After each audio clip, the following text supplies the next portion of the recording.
இருந்தாலும் உங்களுக்கு ஞாபகப்படுத்துறதுக்காக சொல்கிறேன். ஜரியில் வந்து நம்ம இந்த ஒரு லேயர் மட்டும் எடுப்போம். இந்த பாருங்கள், இந்த மாதிரி ஒரு லேயர் எடுப்போம். ஆனால் சில்க் த்ரெட்டில் என்ன எடுக்கிறப்ப இந்த மாதிரி 2 லேயர் எடுக்கணும். 2 நூலாக எடுத்துக்கோங்க. அப்போ தான் உங்களுக்கு நூலில் போடுறப்ப அந்த லுக்கு நல்லாயிருக்கும். ஒரு நூலில் எடுத்தீங்க அப்படின்னா அது பார்க்க நல்லா இருக்காது. இப்போ நம்ம எப்பயும் போல் நாட் போட்டுக்கலாம். பாருங்கள் ஃப்ரெண்ட்ஸ், எப்பயும் செயின் ஸ்டிச் போடுற மாதிரியே போட்டுக்கோங்க.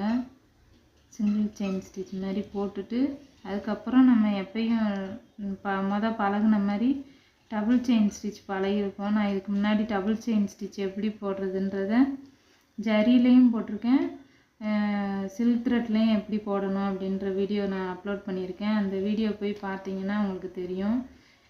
நீங்கள் சேனலை சப்ஸ்கிரைப் பண்ணிவிட்டு அந்த வீடியோ போய் பாருங்கள், அதில் தெரியும். அதே மாதிரி தான் இப்போ ஃபஸ்ட் லேயர் வந்து சிங்கிள் த்ரெட்டாக செயின் ஸ்டிச் போட்டுட்டு அதுக்கப்புறம் டபுள் லைனாக போடணும். அப்படியே சுற்றி சுற்றி போட்டுக்கிட்டே இருக்கணும். எப்பயுமே சொல்கிறது தான், செயின் ஸ்டிச் வந்து நீங்கள் நல்லா எவ்வளோக்கு எவ்வளோ முடியுமோ அவ்வளோக்கு எவ்வளோ அதிகமாக போட்டு பழகுங்க. அப்போ தான் உங்களுக்கு வந்து ஸ்டிச்சிங்லாம் நல்லா வரும்.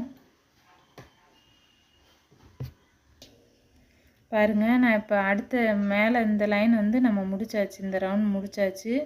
இப்போ நான் வந்து உள்ளே போட போகிறேன். இப்போ எப்படி போடுறேன்னு பாருங்கள். இந்த பாருங்கள், செயின் ஸ்டிச்சு டபுள் செயினாக போடுறப்ப அதை வந்து உங்களால் எவ்வளோக்கு எவ்வளோ கிராஸாக உள்ள இந்த நீங்கள் போட்டிருக்க செயின் ஸ்டிச்சுக்கு கீழே போடணும். கீழே வந்து எவ்வளோக்கு எவ்வளோ கிராஸாக எடுத்து போட முடியுமோ அவ்வளோக்கு எவ்வளோ போடுங்க.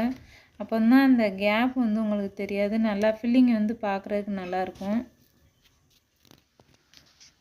பாருங்கள் ஃப்ரெண்ட்ஸ், நம்ம வந்து முதல்ல போட்டது இந்த மாதிரி இது போட்டோம். ரெண்டாவது வந்து இந்த இது பாருங்கள், இந்த டிசைனுக்கும் இந்த டிசைனுக்கும் என்ன வித்தியாசம் அப்படின்னா, இந்த டிசைன் பாருங்கள் எவ்வளோ கேப் இருக்குது பாருங்கள், தெரியணுன்றதுக்காக நான் போட்டிருக்கேன். இந்த டிசைனில் எவ்வளோ கேப் இருக்குது, இந்த டிசைன் பாருங்கள் எவ்வளோ ஃபுல்லாக நல்லா நிறைய கேப்பே இல்லாமல் குட்டி குட்டி செயினாக இருக்குது பாருங்கள். இந்த இதில் ஏன் கேப் இருக்குது அப்படின்னா, இது வந்து கிராஸாக எடுத்து விடலை. அது மாதிரி செயினுமே கொஞ்சம் பெரிய பெரிய செயினாக இருக்குது. சின்ன சின்ன செயினாக போடணும். கொஞ்சம் சின்ன சின்னதாக போட்டீங்க அப்படின்னா இந்த மாதிரி டிசைன் மாதிரி வரும், பார்க்க நல்லாயிருக்கும்.